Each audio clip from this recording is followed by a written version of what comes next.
What's going on, y'all? It's your man, Stephen Bardo, coming at you with another edition of Bardo's Breakdown. I'm your host. Oh, man, the live button. I hope that live button, you guys don't see that. I want to have the Big Ten Breakdown logo up there. Let me take that down a little bit. I'm your host, Stephen Bardo. I'll be coming to you at least once a week with these Big Ten updates because with Bardo's Breakdown, we talk about NBA and college basketball, but this year, we're going to do a little bit different. We're going to have a dedicated day for NBA and a dedicated day for college basketball. And the college basketball discussion will be predominantly around the Big Ten and Big East conferences, the two conferences that I cover. But we will have ACC, SEC, Big 12, and Pac-12 stuff, as well as, some we talked about Big East, but we'll also get some AAC, American Athletic Conference, a very competitive conference. But we want to get into all things college basketball on this one. What's up, Michael Payne? Good to see you, bro. Thanks for jumping on. So what I want to do here is I want to give you some of my feelings on the upcoming season in terms of the Big Ten, because we were on a conference call today with Big Ten Network, and some interesting things came out of that call because we get safety protocols, we get best practices that we need to utilize. Everything's going to be different this year because we're not going to call the majority of the games on site. We're going to be in studio here in downtown Chicago, calling games remotely. And ironically, Big Ten Network got out ahead of this technology before almost every other conference, before ESPN, before Fox. Big Ten Network has been doing what they call micers, which are the analysts and the play-by-play commentators are in the studio in a booth, but we're able to see the game from a live feed, and they slap our voice on the top of it, and there's maybe a second or two latency situation, meaning that our voice will match up with game time, and that we can bring a quality product to the air through doing these micers. So I hope you guys enjoy them. Please give a little bit of time early on in the season, because not only are the broadcasters getting used to this new setup, but the producers, the directors, the people that are at the game, there's going to be some glitches at first. And there's just going to be glitches because of COVID-19. We've already seen it. Illinois was scheduled to play Wright State on Thanksgiving. Wright State had to pull out because someone, either a player or a staff member or a coach, was positive with COVID, so they have to go into a 2-week kind of quarantine situation. So it's going to be fluid this year. There'll be games that are scheduled that'll get postponed or maybe even canceled. So please bear with us, because it's going to be a feeling out process for everyone, because this is something that none of us have had to deal with. So, if you see some glitches, if your favorite team is scheduled and all of a sudden, the day before the game has changed, don't feel bad. Don't be upset, because that's just going to be the way things are this year based on COVID-19 and all the new protocols. Okay, Horizon starts Wednesday as well. That's great. OJ Smith was good. Facebook user, I'm sorry, because that's all that comes up here. I don't know if you need to go to Bardo's Breakdown and follow the page or something, so I would definitely call you out by name. But thank you for joining, and I appreciate your comment there. So let's get started. Rick Boyages is on the call today. Rick Boyages is the head of officials for the Big Ten Conference. And he used to be liaison to the head coaches. I believe he was an assistant coach at Ohio State at one time. Rick Boyages has been around the conference for decades. He said this is the deepest year he's ever seen the Big Ten Conference. I'm going to say that again. Rick Boyages, the head of officials for the Big Ten Conference, who's been in the Big Ten Conference for, I think, 3 decades as an assistant coach, liaison between the head coaches and the league, overseeing officials for the Big Ten Conference now. He thinks that this year, more so than last year, this year is deeper than the conference was last year. And the Big Ten Conference last year was a lock to get 10 teams, maybe 11 in the NCAA tournament out of 14 teams. He thinks this year is better. He thinks this year is deeper. And I tend to agree with him, because there were a number of players that, put their toe in the NBA draft water and pulled out. There were a number of transfers that got the ability to play right away. So there's a lot to get to. I'm not going to get to it all in today's show, but I'm going to tap into some of the things that I think can give you guys enough knowledge moving forward. Kevin Haywood, what's up, Kevin? Always good to see you. 3 or 4 are ranked top 10. I have to agree. Yeah, Kevin, it's I don't even think the league is getting enough justice because I think what happens is when you have a team or a conference that is as loaded as the Big Ten conference is, I don't know that they want to put 4 of the 4 Big Ten teams in the top 10 because I think, I've been in this game a long time. I've been on the playing side and on the media side now for longer than I want to admit. Now, 20 plus years. And so when pollsters come out and they make these polls, they got to give each conference their due, right? Big 12, ACC, SEC, Pac-12, AAC, Big East. They got to give love where love is due. But when it's so heavy like the Big Ten, they got to space it out a little bit. So there's been various polls, but I've seen Iowa, Illinois, Wisconsin in the top 10. I've seen Michigan State and Rutgers in the top 25. I've also seen one where there was even, I think someone even maybe possibly had Michigan in their top 25 as well. So you're going to see a lot of this movement back and forth in terms of the polls, but just understand that the one thing that I use in terms of stats and analytics, I'm not a huge analytics guy, but I love Ken Palmery. His statistical breakdown, his analytics are what I use in terms of preparation for games. He had the Big Ten as the best conference in the country last year, statistically, right? Minnesota had a under 500 record, but they were the 27th ranked team in the nation, according to Ken Palm last year, because they had the toughest schedule in the nation. Not only did they play in the rugged Big Ten, but I mean, they played Utah. They played, I can't remember. The non-conference slate was rough. So they had a tremendously tough schedule, probably toughest in the country. They were 16 and 18 overall. But in the final Ken Palm rankings, they were 27th best team in the country. So that'll give you a sense of what I'm talking about how good and how deep the Big Ten is. This could possibly be the deepest Big Ten conference we've ever seen. And that would make it one of the deepest conferences that we've ever seen in college basketball. So, ladies and gentlemen, this could be a historic season. So a lot of the preseason prognosticators and what I've seen is that Luka Garza tends to be of Iowa, the big man, Luka Garza, it tends to be the overall pick for player of the year around the country. And if I were going with him, I would be among the consensus. But of course, y'all know I don't go with consensus just to be going with consensus. If my eyes and my research tell me that, okay, this is the guy, then I'll go with it like everybody else. But my pick for Big Ten Player of the Year is going to be Ayo Dosunmu of University of Illinois. And here's why I say that. Because the reason that Wisconsin, Iowa, and Illinois are all in the top 10 preseason is because they bring back almost everybody.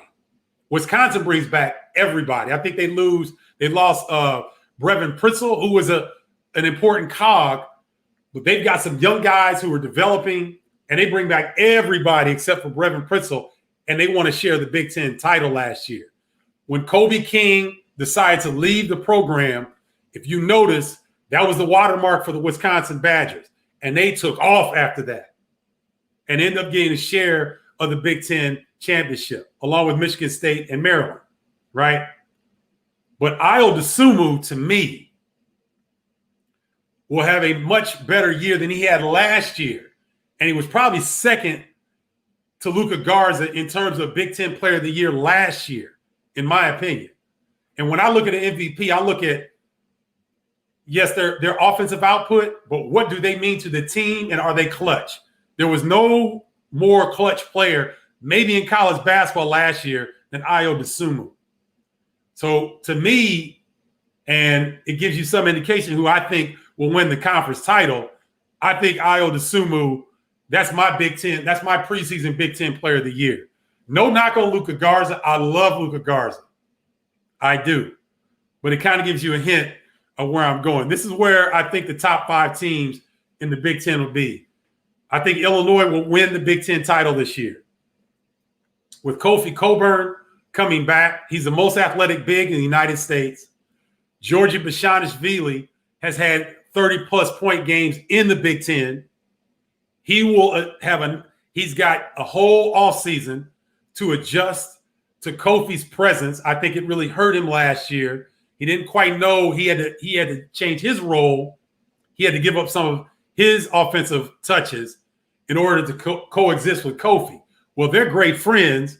If anybody knows Georgie Bashanishvili, he's one of the best personalities in all college basketball. So those two bigs will figure it out. So you've got Trent Frazier, who's been at Illinois since the turn of the century, it seems like. He's an old head, senior. You've got DeMonte Williams, who is one of the best glue guys in the Big Ten, senior. He's back. Obviously, Ayo, Kofi, Georgie Bashanishvili. They got Adam Miller, who's a top 50 guard out of Chicago. He almost has an NBA body right now. He's going to play big minutes. Corbello, the outstanding point guard from New York, is in the mix. Then you've got Hutcherson.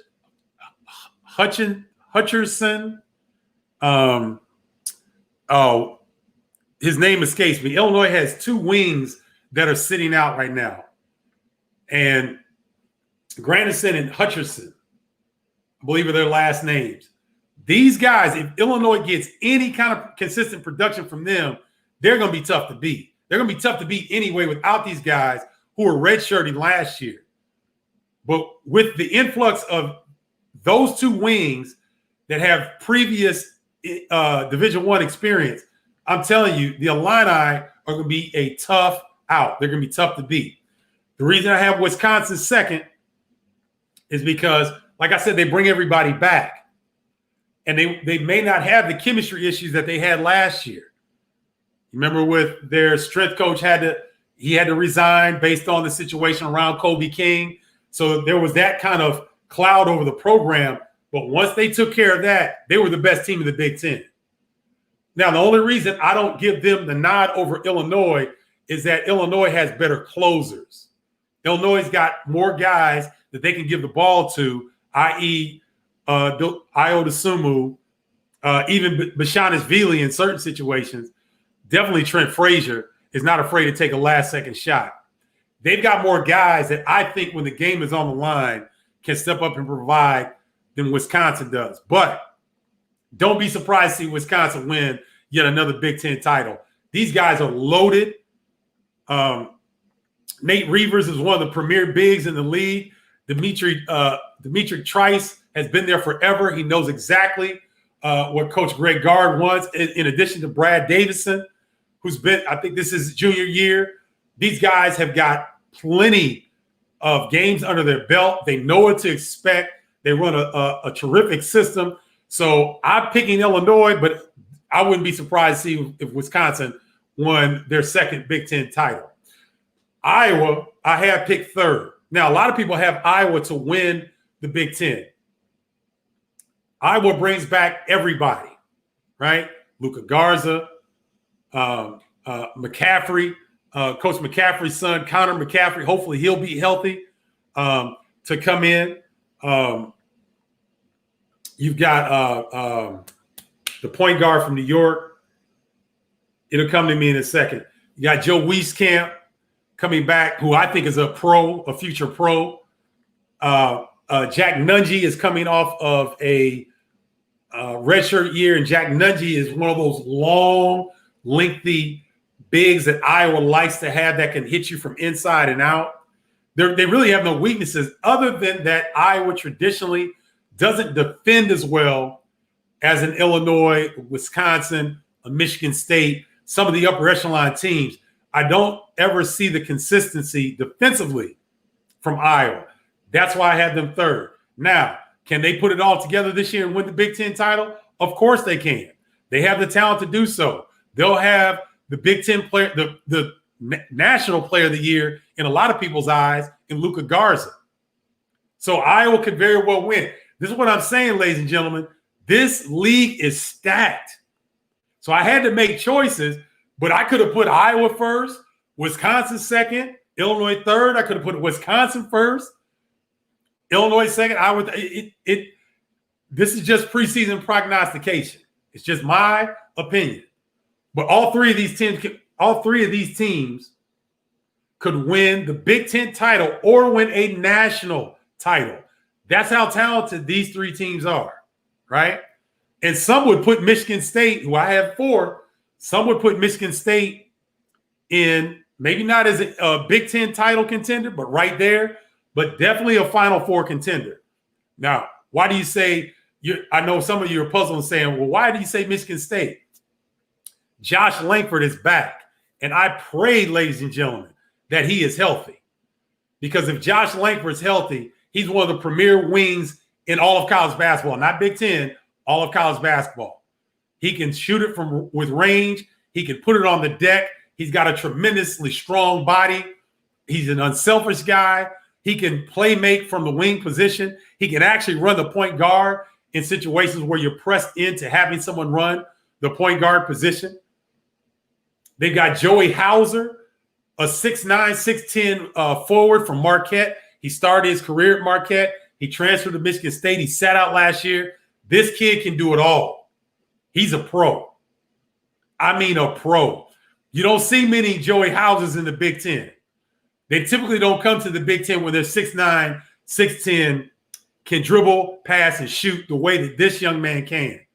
He is going to be outstanding. He is the preseason player of the year, preseason newcomer of the year for the Big Ten Conference. I'm telling you, ladies and gentlemen, he's one that you're going to really, really like to see. His brother, Sam Hauser, who had great start to his college career at Marquette, is now in Virginia. So he'll be playing in Virginia, and his younger brother, Joey, is playing at Michigan State. And oh, by the way, I believe in the Big Ten ACC Challenge or ACC Big Ten Challenge, depending on where you stand. I believe Virginia and Michigan State are connecting and playing in that matchup. So that'll be fantastic. That'll be a must-watch game to see. And in fifth, I've got the Rutgers Scarlet Knights. Rutgers was NCAA bound this past season. They had great wins in the Big Ten Conference, and they were really starting to feel themselves start towards the end of the year going into the Big Ten Conference tournament. Rutgers is going to be better, ladies and gentlemen. Omoruyi, you remember that name? His younger brother, Clint Omoruyi, was a top 50 recruit. He's at Rutgers now. And his brother, who transferred to Oregon, was a tremendous all-around player. But the younger Omoruyi is a beast. So you've got him. You've got Geo Baker. You've got, I think McConnell made – Rutgers is so loaded on the perimeter. I think McConnell may be redshirting. I saw that, but I got to double check. Rutgers is loaded, and they're going to be tough to beat. Steve Peichel has done a fantastic job of building that program to where it is. The guard Young, I want to call it Jacob Young because he's got two brothers, and his dad, Michael Young, played for Phi Slamma Jam at Houston. Jacob Young is quick as a hiccup. You typically see those type of guards in the ACC, SEC, or Big 12.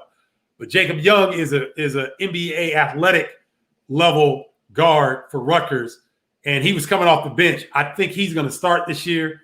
Rutgers is going to be very, very difficult to beat. So those are my top five to finish in the Big Ten. Let me get to some of the comments here. Let's see. Eric Holman, thanks for jumping on. Appreciate you. He likes Io. OJ Smith says, let's see. Yes, sir. Io has shown to be the truth. Ice water in his veins. Eric Homer says Io shut down the Kohl Center. He shut down the Chrysler Center too. Eric, if you remember that last second shot, he hit, last few seconds. I don't know if it was last second, but it was the last possession jump shot that he hit at Michigan to win the game at Michigan. So, yeah, Io did that a few times. What's up, James Beckham? Good to see you, man. Thanks for jumping on. Jimmy Red says, yes, he's a strong young man. Johnny Willis, what's up, Johnny? Who will be a bust in this year's draft? Johnny, this is all college. We're going to talk college. College is going to be on Monday. NBA, Bardo's breakdown is going to be on Tuesday. So tune in tomorrow. We'll try to go at 3 p.m. I was having some technical difficulties getting up at 3 today, but I'm going to go 3 p.m. Monday's college basketball, 3 p.m. Tuesday's NBA. So please join me if you can tomorrow, Johnny, and we'll talk about the free agent signings and the draft and all that's going on because there's a lot to cover in the NBA. But I want to stick with college today. But thank you for that. Okay, Michael Payne. Oh, boy, here we go. Let's go. Can't wait to see this play out. Michael Payne, ladies and gentlemen, is an Iowa Hawkeye great. One of the better players they ever played for the Iowa Hawkeyes. And so, although he and I are blood, we do, Iowa and Illinois don't, on the court, we don't get along. And we're not supposed to. Off the court, we're good. But on the court, we don't get along. So that's where that give you a little bit of background on that. Anastasia Walker. I liked your new bike, by the way, Anastasia. That's pretty nice. Is that a road bike? It didn't look like a hybrid. I couldn't use it because my back would be killing me leaning over like that. But a really nice bike. Let me know about that. Good to see you. What is March Madness going to look like next year? Just trying to prepare myself for this year's devastation. Well, what's been talked about, Anastasia, so far is the NCAA came out with an announcement last week that they are looking into having the tournament all take place in the Indianapolis area, which to me would be a really smart move. Now, how you get 68 teams and 32 games in the first weekend, all in Indianapolis, I don't see how that's going to happen. I see them being able to utilize Lucas Oil Fieldhouse or Lucas Oil Stadium. Maybe they could get 2 to 3 courts and section it off because I don't think there's going to be any fans. Then maybe you use IUPUI's facility, Butler's facility, University of Indiana in Bloomington, which is roughly 35 to 40 minutes south of Indianapolis. Maybe you use their facilities as well. I could see it being pulled off that way. But believe me, the NCAA is looking at all scenarios right now. To me, Anastasia, it would make sense if the tournament did exactly what the NBA did, take over the Walt Disney World complex in Orlando. Because there's 2 venues there. Then maybe because right now I can't imagine if Disney World is overcrowded with visitors. I can't see that happening right now. So you take over another property that's adjacent to that worldwide sports complex, the next property that's closest, take that over, put in some temporary, makeshift stuff for a court. And then I think that you could probably do a lot of it there because the NBA showed everybody how to do a bubble situation. But NCAA is a lot different. NBA had 20 plus teams. NCAA will have 60 plus teams. So that's as much as I know right now, but I will keep you updated on that. But thank you, Anastasia, as always, for your support. Appreciate you. Facebook user says, go Hawks. Obviously a Iowa Hawkeye fan. Jimmy Red, Michigan State is always tough in the tourney. Yes, they are, Jimmy. And I'm praying that Josh Langford stays healthy. He's had some health issues the last 2 years. Rocket Watts is back. Marcus Bingham, the 6'10", kind of very versatile forward. He's back. They've got a tremendous recruiting class coming in. Michigan State is going to be right there again. They'll be in the upper echelon. I just don't think they have I don't think they have the experience or the number of playmakers that Iowa, Wisconsin, and Illinois now possess. Now, Tom Izzo, and I hope, Tom, if you see this, I hope you feel better, my man. Coach Tom Izzo and Syracuse head coach Jim Boeheim both contracted COVID. So my thoughts and prayers go out to them for a speedy recovery, and my thoughts and prayers go out to their families, and hopefully that no one else in their family had contracted COVID. But Michigan State will be, as always, a factor. That will not change this season. Even though they lost Cassius Winston and Xavier Tillman to the NBA draft, this is still a team that has an outside chance, in my opinion, of winning the Big Ten title and also of getting to the Final Four. They have that type of talent and that type of depth. Greg Thomas, what about Michigan? Greg, to me, Juwan Howard has done a heck of a job recruiting. Hunter Dickinson, I believe is the young man's name, a 7'1" center out of Virginia, was a top 50 recruit. If he can live at Juwan Howard's house and take the Juwan Howard playbook of how to develop his skill set, he could have an immediate impact.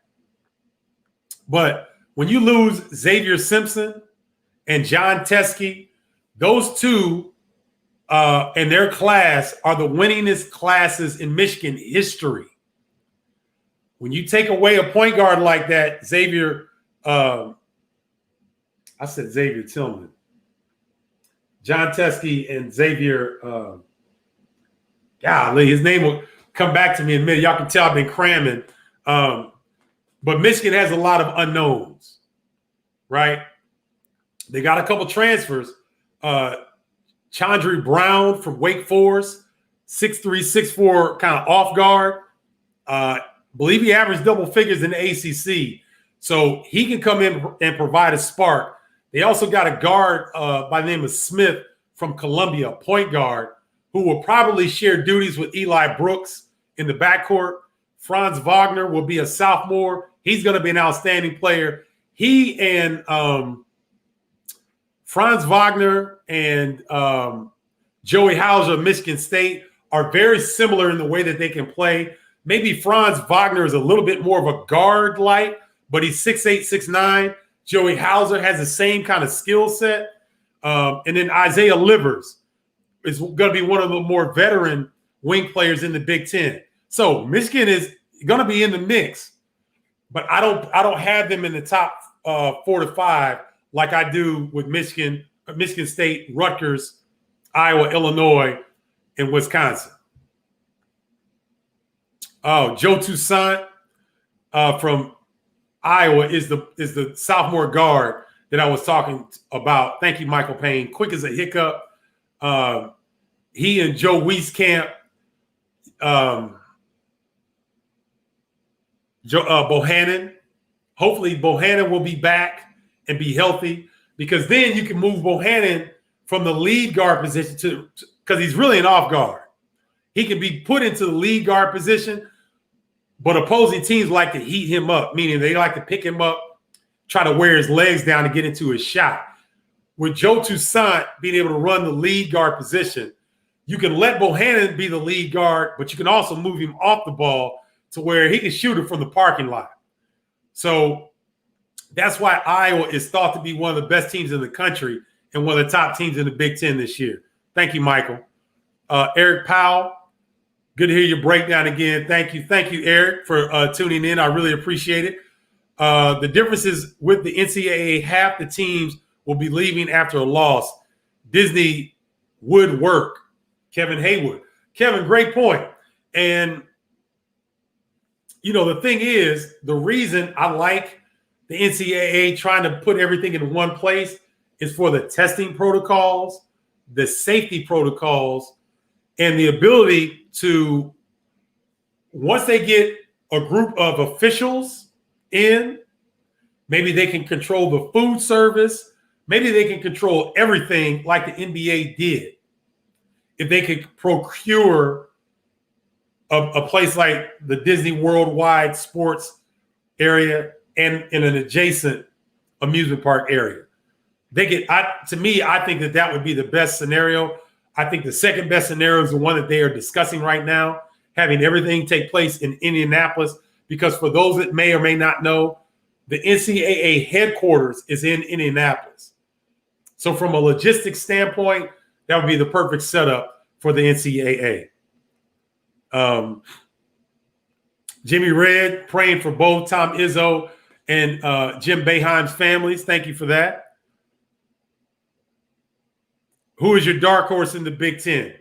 Anastasia Walker. You're going to be dark horse meaning what, Anastasia? Because when I think of a dark horse, Xavier Simpson, thank you, Eric Powell, for Michigan. When I think of a dark horse, I think of a team that you don't expect that makes itself competitive and that can get to the NCAA tournament. This year, that dark horse is Northwestern. And I know you guys looking at me sideways like, what? I'm telling you, Northwestern is a dark horse. Northwestern is one of the reasons why I said at the top of the telecast, why Rick Boyages of the Big Ten Conference thinks this is the deepest conference the Big Ten has ever had. That's when Michael Payne was playing for Iowa. That's when I was playing for Illinois. That's when the Fab Five was in the mix. That's when the 2005 team that Illinois got to the national championship game. All of that. This year, the Big Ten could be the deepest it's ever been. One of the reasons why is a Northwestern team that gets everybody back. They didn't get Anthony Gaines to play last year. Anthony Gaines was their top player. He was out with a shoulder injury all year. He played at the beginning of the year. He could not play through the pain.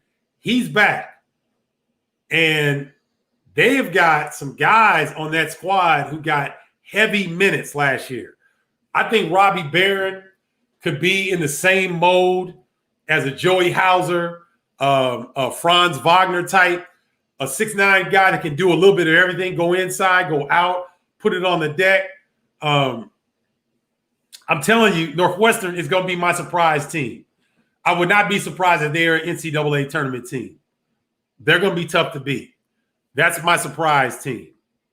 Let's see. Hey, Meredith Evans, thanks for joining in. It's Xavier Simpson. That's who it was. Anastasia Walker, Northwestern. You asked a question, and I'm the expert. So if you didn't like the answer, I can't do anything for you, Anastasia. I'm trying to tell you. I'm not trying to tell you what I think. I'm telling you what I know. Northwestern's going to be a surprise team in the Big Ten this year. There are others. Okay? There are others.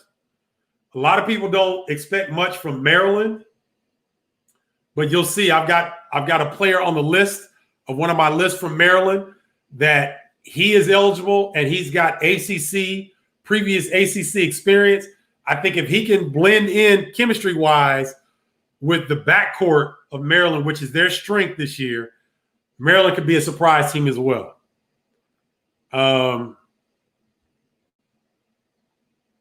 Jimmy Red said, what's an early matchup you're looking forward to seeing? I think the whole ACC Big Ten matchup, the ACC Big Ten Challenge, Jimmy, I think it's going to be fantastic. The ACC is right there year in, year out with the Big 12 and the Big Ten is the best conferences in the country. I don't think the ACC is going to be any different this year. I think they're going to be loaded as well. So that will be the premier challenge in all of college basketball, and it won't even be close. There have been years when the Big East, Big 12 challenge has been the best, but I think this year it's not going to be close. ACC, Big East, ACC, Big 10 challenge, all of those games will be outstanding. So those are the ones early in the year that I'm really pointing to. I've got a very interesting game as well. Notre Dame at Michigan State. That's this coming Saturday on Big Ten Network, 7 p.m. Central, 8 p.m. Eastern Standard Time. It's going to be an outstanding game. That'll be another one to watch out for. Mike Brey does an outstanding job with his ball club. I know that they've got 3 starters returning, and he's got a very good recruiting class, and I think they have a key transfer coming in, if I'm not mistaken. So Notre Dame at Michigan State will be one to watch as well. All right, Michael Payne's giving me some insider knowledge here. Look for this guard this year named Tony Perkins from Lawrence North High School in Indianapolis. 6'4", 210, athletic scorer with hops, great defender and physical, should give Iowa some toughness out front. Wow. Tony Perkins. Now, thank you for that heads up, Michael Payne. If Tony Perkins can crack the guard lineup with Joe Frederick, Joe Wieskamp, Bohannon, Joe Toussaint, if he can crack that lineup, that dude's a baller. Because Iowa's got one of the best guard. Iowa made. Nah, I got to give Illinois the one on that because Iowa is the best guard in the league. Could be the best guard in the country, but Iowa probably has the second best backcourt in the Big Ten. Their backcourt is top 5, top 10 in the nation. And if this kid can break that lineup, that's saying something. But Michael, thank you for that intel as always. Okay, Anastasia Walker is here for it all, ladies and gentlemen. I hear you. Oh, wow. Okay. I'm sorry, Facebook user. This is all that they post up, but thank you for this feedback. I really appreciate it. Thank you for that on the draft coverage last week. That was a ton of fun. Tracy Abrams came on with me. We did 3 hours and 15 minutes of the first round of the NBA draft and had a great time. Thank you for tuning in and thank you for your comments. I'll repeat the Bardo's Breakdown show for college basketball will be Mondays at 3 p.m. The NBA Bardo's Breakdown show will be Tuesdays at 3 p.m. I can't go in the evenings, ladies and gentlemen, because I have other responsibilities like college basketball studio, different things like that. So I've got to move it to 3 p.m. So please share it with the people that you know really like basketball. Please like and share this show with those that you know because, again, if any of you all saw the draft night coverage, boy, our viewers gave some great insight. Great insight. So please share the show with as many basketball fans as you know, because I think that they would enjoy the conversation based on you guys, not me. I mean, I set the table. I'm the point guard, but you guys eat. The tribe on this show has been tremendous, and I've had tremendous support, and I'd like to see it grow. So thank you, Facebook user, for sharing that. How far are you into the podcast? Do you mean this particular podcast, or do you mean how long have I been doing this? I'm 38 minutes into this one. I'm 5 years into this show. So I've been doing this show for 5 years. It hasn't always looked like this, but I've been doing it for about 5 years.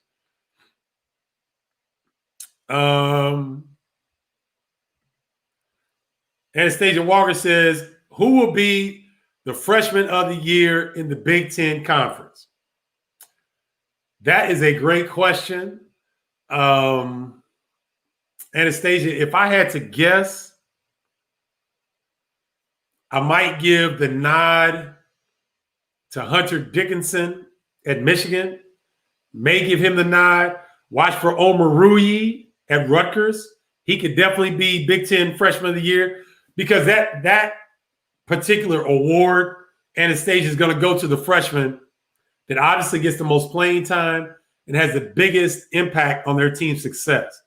That's really hard to predict because I put Adam Miller from Illinois in the mix as well, but Adam Miller's got to leapfrog Trent Frazier, senior, DeMonte Williams, senior, Ayo Dosunmu, junior.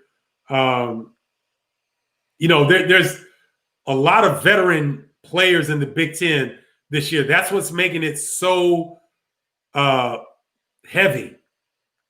And so I would give you four freshmen to watch out for. Dickinson, Michigan, Omer Ruyi, Rutgers, Adam Miller at Illinois, and there's another one that I'm missing. But for now, consider those. There's Christian Lanter from Indiana. Watch this guard from Evansville. They think he's the best guard out of They think he's the best player out of Evansville, Indiana, since Calbert Chaney. If you guys remember, Calbert Chaney was the Big Ten Player of the Year.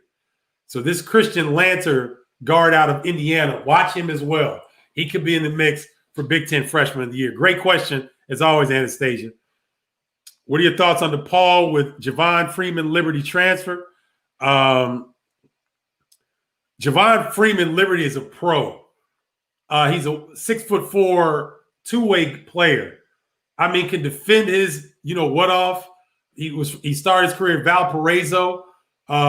He can get his shot off the bounce wherever he wants to. Really good length on the wing position. If I don't know his eligibility status. I don't know if he got the waiver to play immediately. If he did, boy, he's going to be a big boost to what DePaul is doing, because he can, he'll be one of the best defenders in the Big East. And if I wouldn't be surprised, that he could be a double-digit scorer as well. He is that talented. Let me get back to some of my banners here. Anastasia asked me about the Big Ten surprise teams. I have Indiana, Northwestern, and Ohio State. Watch out for this transfer at Ohio State. He's from Harvard. His name is Seth Towns. Seth Towns is a graduate transfer from Harvard, a 6'8", 230-pound player who can play. He's physical. He can score. He played in Tommy Amaker's system, so he had a lot of read and reaction situations. And for a coach like Coach Holtman at Ohio State, who loves to put players in positions to do different things, Seth Towns could end up being an all Big Ten performer. He's that talented. He's one of the reasons why I think Ohio State, not a lot of people have them in the upper echelon. I think they're going to be a surprise team. So watch out for him. I mentioned Christian Lanter.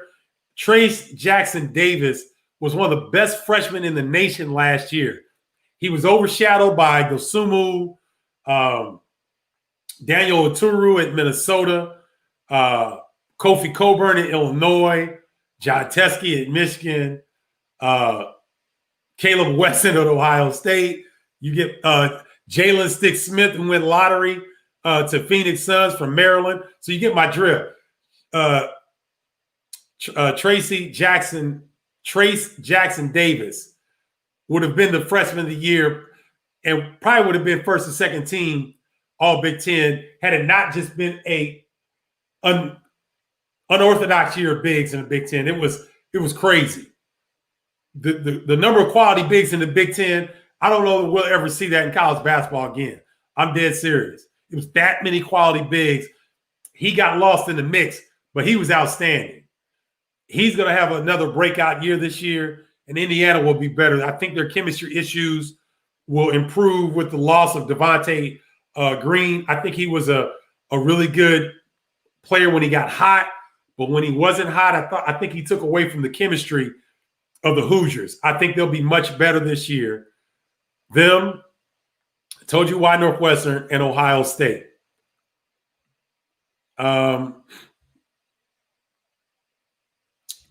So yeah, and then let me go back. I got a new comment here.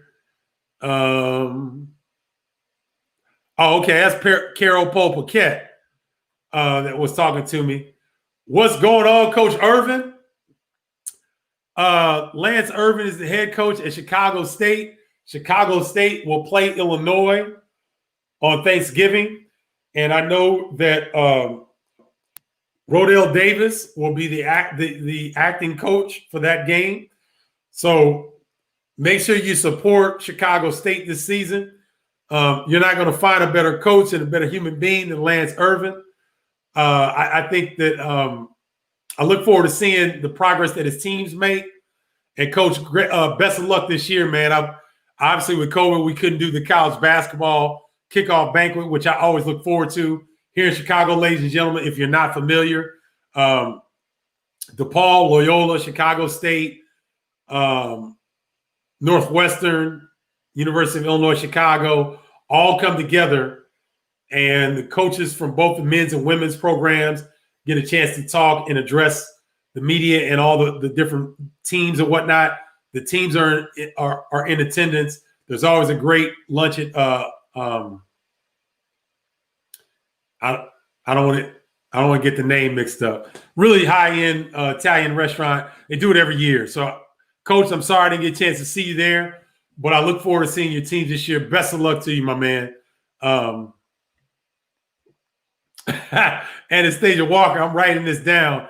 You don't need to write it down. You just go back to the recording. It'll all be there. That's what's up, Jimmy Red.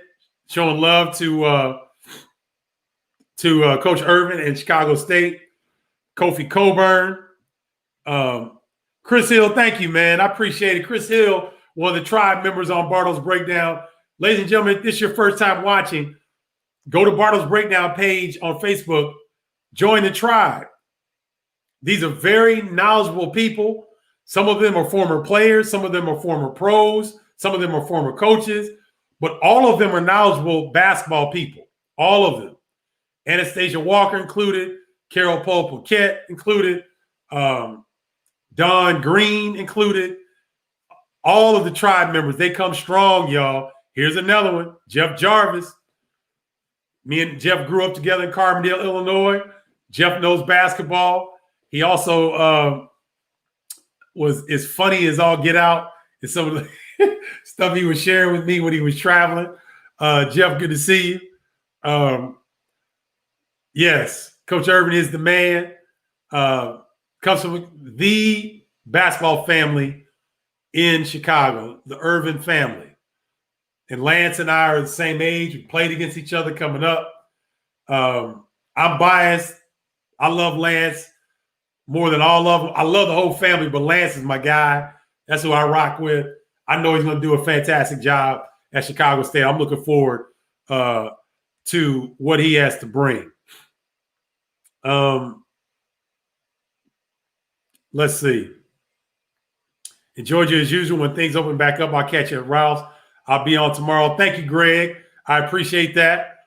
Let me jump back over here and see who I've got as my Big Ten favorite. I've got Illinois to win the Big Ten. If Wisconsin or Iowa win, don't be surprised. I'm saying this because I think Illinois has more guys that can go get them a bucket late in the shot clock. They're as good defensively as any team in the Big Ten. They've got as much depth as anybody in the Big Ten. They've got as much experience, maybe outside of Wisconsin, than anybody in the Big Ten. So I like Illinois as my favorite to win the Big Ten this season. I think I said this earlier. My player of the year is Ayo Dosunmu, not Luka Garza. Luka Garza is everybody's preseason player of the year, and rightfully so. I think that Illinois will be better in the long run this season. And I think Ayo Dosunmu could have easily been the Big Ten player of the MVP last year. But Luka Garza had an amazing year statistically, and he deserved the award. But I think this year it's going to be Ayo Dosunmu. And then here's something I want you guys to pay attention to. Players to watch. These are new guys that have come into the league. Either they're transfers. Well, all three of these guys are transfers. Delano Banton is a 6'8" point guard. Started his college career at Western Kentucky. He's now in Nebraska. Watch this dude. He's going to make Fred Hoiberg's high-powered attack go. He can play point guard. He can play 4 different positions. The dude is skilled. He's long. He can pass with the best of them. Think of a Magic Johnson-sized point guard in college. That's Delano Banton, Nebraska. Watch him. Nebraska's going to be fun to watch. They've got a number of transfers that are now eligible. They've got one of the most explosive guards out of JUCO. I believe he averaged 29 points a game. Nebraska's going to be fun to watch, ladies and gentlemen. They're going to be a surprise team. Second player, I mentioned, Joey Hauser will be the Big Ten newcomer of the year, I believe. He's already a preseason newcomer of the year. Transfer from Marquette, 6'9", do-it-all type of forward, can post you up, can face you up, can put it on the deck. He's a tough kid. He could be an All-American before it's all said and done. He's that talented. And the last player on here, a lot of people probably don't know about, is Jarius Hamilton. He started his career at Boston College. He's a double-digit scorer in the ACC. He provides a niche and a need that Maryland desperately needs. With Jalen Stick-Smith going to the NBA, they needed a quality big. Jarius Hamilton will provide that. Maryland also has another big, and his name is escaping me right now, from Alabama, who didn't score a lot, but is a veteran guy that he's got a lot of games under his belt in the SEC conference. So he'll bring some veteran stability on the front line, but I don't expect him to have quite the impact this young man, Jarius Hamilton, will have for Maryland. So those are new Big Ten players to watch out for. And I think that does it for my banners that I wanted to show you guys. Let me go back to the questions. All right. How can we get Chicago State to capture some of our city talent to bring them back to prominence like they were when they were an NAIA school? Jimmy Red. I think it's just a matter of time. If everybody, like when I mentioned that Coach Irvin was on here, it lit up because people in Chicago know who he is and know who his family is. College basketball is very similar to a lot of different businesses. It's relationship driven. They have all the relationships in the city, in the area, in the nation, really. So they will get quality talent to Chicago State. Give them time. It will happen. Kenyon Murray's twin boys are freshmen on Iowa this year. 6'7", 6'8" forwards. Okay. So Iowa has reloaded in terms of their recruiting class. They've got a tremendous recruiting class. These guys have to be outstanding because to crack that lineup from Iowa is going to be tough. But Kenyon Murray was a baller, and if he's got twin forwards that Fran McCaffrey signed up for, I think they're going to be pretty good. Jeff Jarvis, thank you. Galen Smith from Alabama. He'll be a solid big. He didn't score a lot of points at Alabama. I doubt that he'll score a lot of points for Maryland, but they need size up front because without Jalen Stick-Smith, they've got Shoal Merrill, who's an interesting prospect. He's 7'2", and is skilled, but he was having some injury issues last year. He's had a whole offseason to rebuild his body. If Shoal Merrill can give them anything, Maryland can surprise some people. Because with Eric Ayala, Aaron Wiggins, and Daryl Morcell in the backcourt, they have as good and as experienced backcourt as anybody in the conference. So this young man, Galen Smith, will provide some stability up front for them, but I don't think he'll be asked to do a lot on the offensive end. Don't forget, Maryland also has Dante Scott, who was a big surprise for them as a freshman, a rugged 6'7" forward out of Philadelphia, can bring some toughness up front. He's got a whole year under his belt of going against the rigors of the Big Ten Conference. So he'll be one to watch out for Maryland as well. So as you guys can see, that's why I think the Big Ten Conference is so loaded that I could go in depth with every team. But I thought it was best just to do a show like this to preview everybody, to hit on guys, hit on teams, players to watch out for, so that as we go through the season, this can unveil itself and we can go more in depth on the weekly show on Mondays for college basketball. All right? So you guys do me a favor. Share this with the people that you yep, Michael Payne bringing it up right there. That's why I didn't think he was going to be much of an offensive factor, but you can tell, he wasn't asked to score a lot at Alabama, but he's a big body. And in the Big Ten, if you don't have big bodies, you can't do that Mike D'Antoni crap in the Big Ten. You'll get your head beat in, night out. You do need some size. You don't have to be huge, but you got to have some size to go up against the likes of Wisconsin, Illinois, Iowa, Indiana, Michigan State, Michigan, Purdue with Travion Williams. Catch my drift? So thank you for sharing that, Michael. So again, we're going to do these at 3 p.m. I can't do them at 5. Can't do them at 6 because I've got studio responsibilities throughout the week. But Mondays, college basketball. Tuesday, tomorrow, I'll check back in at 3 p.m. because we're going to do the NBA show. We're going to get caught up on all the free agency signings, which have been crazy. Some of the draft picks, how you felt, the responses, and how these things will play out. So I'll try to push it on my social networks, but please do me a favor, guys, and share this show. Share the fact that we'll be doing college basketballs on Mondays and NBA on Tuesdays. I'd appreciate it if you share it with basketball people that you know like this type of information that can bring something to the table. If they come weak, don't invite them because they'll get embarrassed. All right? Love you guys. I look forward to seeing you all tomorrow for the NBA portion of Bardo's Breakdown. If you have any questions or comments, put them in the comments below. I'll come back and answer them. And that'll do it for this edition. And until next time, guys, I will talk to you later. Peace, y'all.